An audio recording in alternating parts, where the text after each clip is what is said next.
रेहान की चीख गूंजती रह गई, माहीन। मगर उसकी आवाज पुलिस के हल्के होते सायरनों में दब कर रह गई।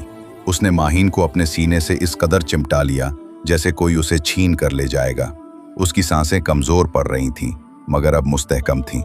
आंखें बंद थीं, मगर होठों पर एक उदास सी मुस्कुराहट तीर रही थी जो रेहान के दिल को छलनी कर रही थी। अनम दौड़ती हुई अंदर आई और उसने रेहान का बाजू पकड़कर कहा, रेहान, जल्दी करो, हमें यहाँ से निकलना है, वरना पुलिस हमें पकड़ लेगी और सारा इल्जाम हम पर आ जाएगा। रेहान ने माहीन की तरफ देखा जो नीम बेहोश हालत में थी और बोला, नहीं अनम, मैं उसे छोड़कर नहीं जा सकता, ये मेरी जिम्मेदारी है। अनम ने घबराती हुई आवाज में कहा, लेकिन अगर हम पकड़े गए तो कौन इसकी हिफाजत करेगा? हमें दानिशमंदी से काम लेना होगा।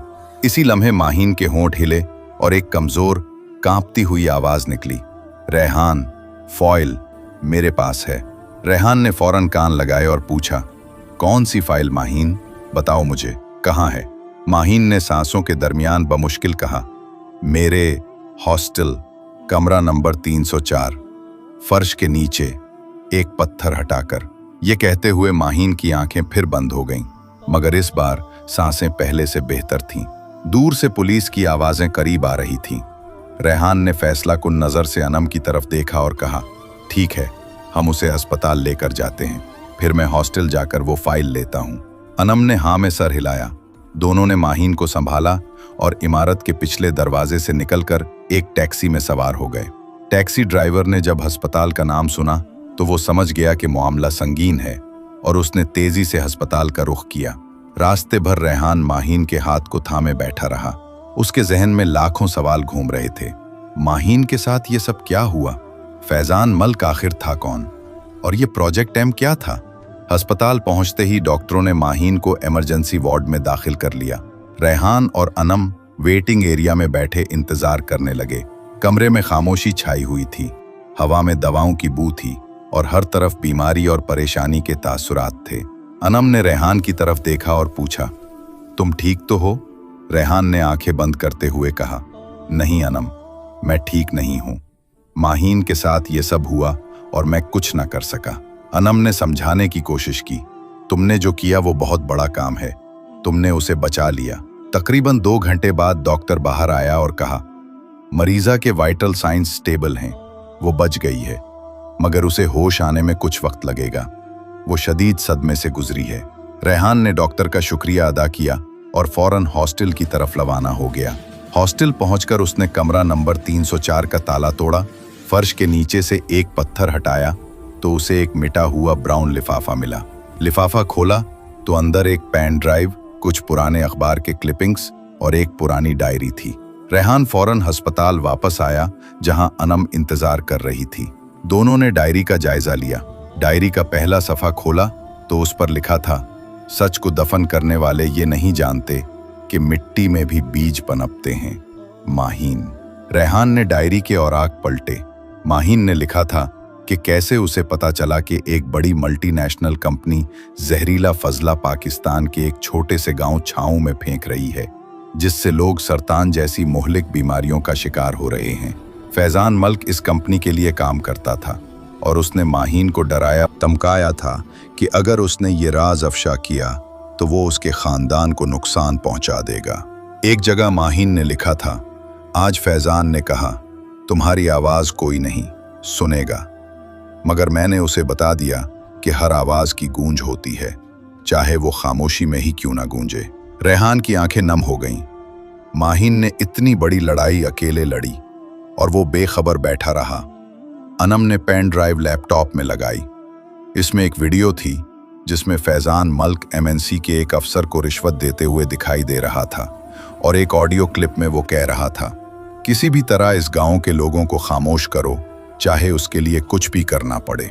अनम ने कहा, रेहान, ये तो बहुत बड़ा सबूत है, इससे फैजान को जेल हो सकती है। रेहान ने गहरी सांस ली और बोला, हाँ, मगर अब हमें दानिशमंदी से काम लेना होगा। हम इसे बराह रास्त मीडिया को नहीं दे सकते। फैजान के लोग हर जगह हैं, हमें एक महफूज रास्ता तलाश करना होगा। इसी लम्हे रेहान का फोन बजा। एक नामालूम नंबर था। उसने कान लगाया। एक घटी हुई आवाज आई, रेहान साहब, आपने हमारी दावत कबूल नहीं की। अब हम आपको एक और मौका दे रहे हैं। कल शाम 5 बजे पुराना शहर हवेली नंबर 12 पर आ जाएं, अकेले, वरना माहीन की हालत मजीद खराब हो सकती है। रेहान ने जवाब दिया, मैं आऊंगा। फोन बंद हुआ।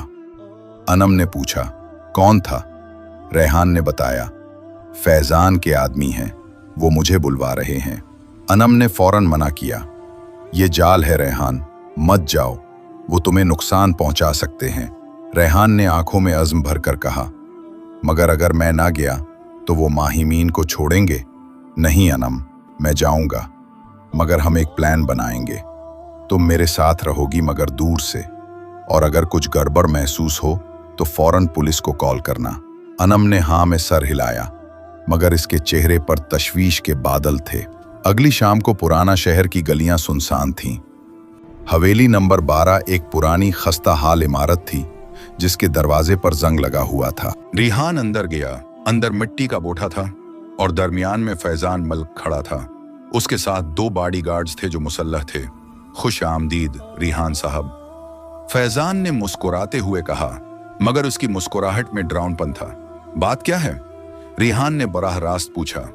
आप समझदार आदमी हैं, हम चाहते हैं कि आप वो फाइल और डायरी हमें दे दें। बदले में हम माहीन को छोड़ देंगे और आप दोनों पुरानी जिंदगी गुजार सकते हैं।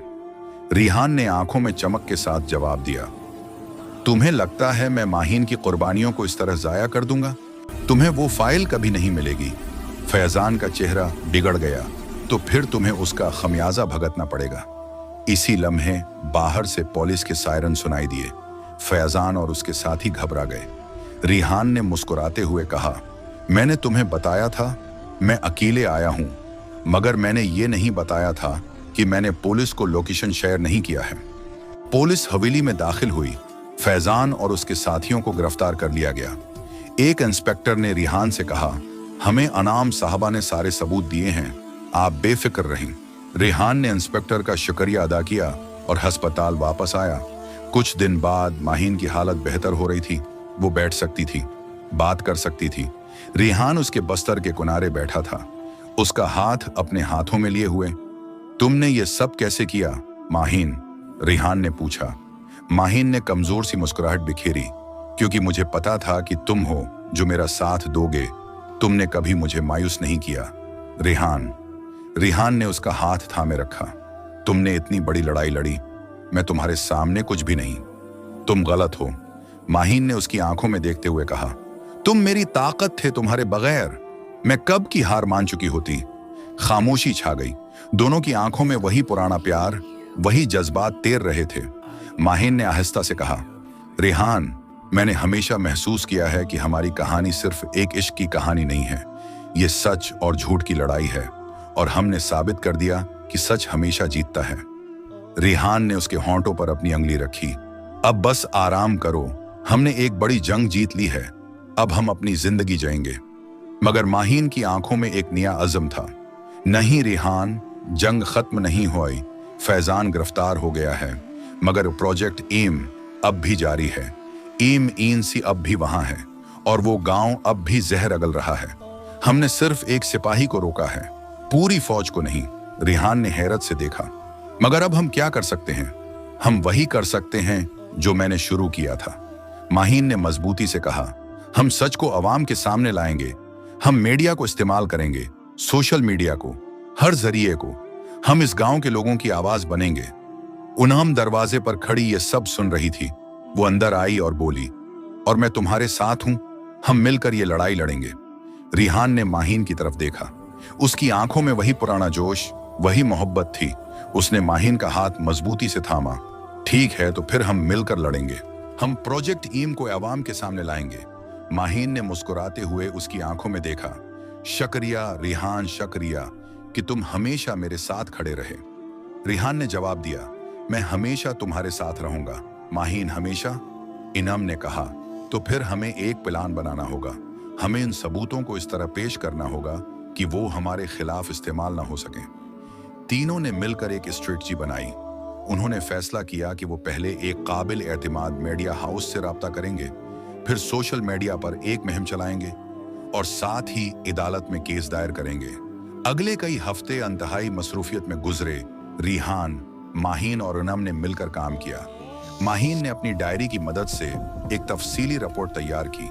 रिहान ने टेक्नोलॉजी का इस्तेमाल करते हुए सबूतों को डिजिटलाइज किया और इनाम ने मीडिया से राब्ते करने शुरू किए। एक रात जब तीनों रिहान के फ्लैट में बैठे काम कर रहे थे, दरवाजे पर दस्तक हुई।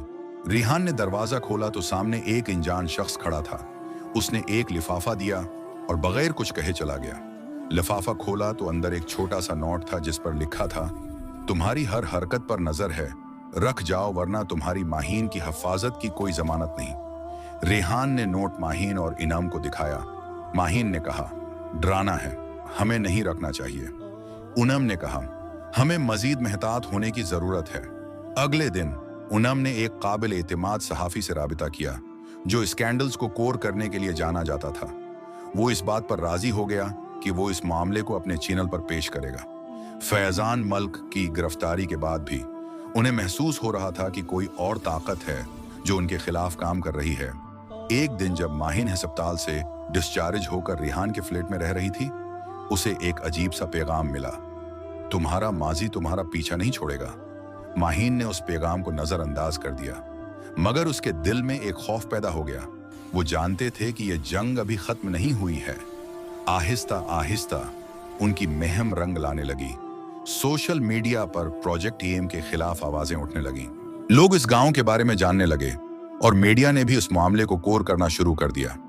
एक शाम जब रिहान और माहीन चाय पी रहे थे, रिहान ने माहीन से कहा, तुम्हें पता है, तुमने न सिर्फ एक गांव की मदद की है बल्कि तुमने साबित किया है कि एक आवाज भी कितनी ताकतवर हो सकती है। माहीन ने मुस्कुराते हुए कहा, हमारी आवाज रिहान, हमारी आवाज। इनहम ने फोन किया और बताया कि एक बड़ा मीडिया ग्रुप उस मामले को मुकम्मल कोर करने के लिए तैयार है। ये एक बहुत बड़ी कामयाबी थी, मगर इसी रात जब रिहान सोने के लिए जा रहा था, उसे एक और नामालूम कॉल आई, तुमने हमारे इंतबाह को नजरअंदाज किया, अब तुम्हें उसका नतीजा भुगतना पड़ेगा। रिहान ने फोन बंद कर दिया, मगर उसके दिल में एक अजीब सी बेचैनी पैदा हो गई। वो जानता था कि यह महज धमकी नहीं थी, ये एक वार्निंग थी। अगले दिन सुबह जब रिहान ने अपने फ्लैट का दरवाजा खोला तो उसे बाहर एक और लिफाफा पड़ा मिला। इस बार लिफाफे में एक तस्वीर थी, माहीन की तस्वीर, जिस पर सरख रंग से खत्म लिखा हुआ था। रिहान ने फौरन माहीन को दिखाया। माहीन के चेहरे का रंग उड़ गया, मगर उसने हिम्मत नहीं हारी। हमें डरना नहीं चाहिए, हमें अपना काम जारी रखना चाहिए। रिहान ने पुलिस को इत्तला दी, मगर वो जानता था कि पुलिस भी उनकी मुकम्मल हिफाजत नहीं कर सकती। उन्होंने फैसला किया कि वो अपनी हिफाजत खुद करेंगे और अपना काम जारी रखेंगे। अगले कई दिनों तक वो मुसलसल काम करते रहे, मीडिया को इंटरव्यू देते रहे, अदालत में पेश होते रहे और सोशल मीडिया पर अपनी मुहिम चलाते रहे। उनकी मेहनत रंग लाई और प्रोजेक्ट एम के खिलाफ अवामी दबाव बढ़ने लगा। एक शाम जब तीनों अपनी कामयाबी का जश्न मना रहे थे, दरवाजे पर जोरदार दस्तक हुई। रिहान ने दरवाजा खोला तो सामने दो अनजान अफराद खड़े थे। उनमें से एक ने कहा, हमें अंदर आने दें, हमें बात करनी है। रेहान ने उन्हें अंदर आने दिया। वो दोनों सीधे माहीन के पास गए और उनमें से एक ने कहा, हम आपके वालिद का पैगाम लेकर आए हैं। माहीन के चेहरे पर हैरत और खौफ के तासरात उभरे। मेरे वालिद? वो तो सालों पहले फौत हो गए थे। उस शख्स ने कहा, नहीं, वो जिंदा हैं और वो चाहते हैं कि आप ये मुहिम बंद करें। ये कहकर उसने एक पुराना फोटो निकालकर माहीन को दिया। फोटो में माहीन के वालिद एक आला ओहदेदार के साथ खड़े थे और वो ओहदेदार वही था जिसे वो एमएनसी के अफसर के तौर पर जानते थे। माहीन के हाथ से फोटो गिर गया। उसकी आंखों में आंसू आ गए। ये कैसे मुमकिन है?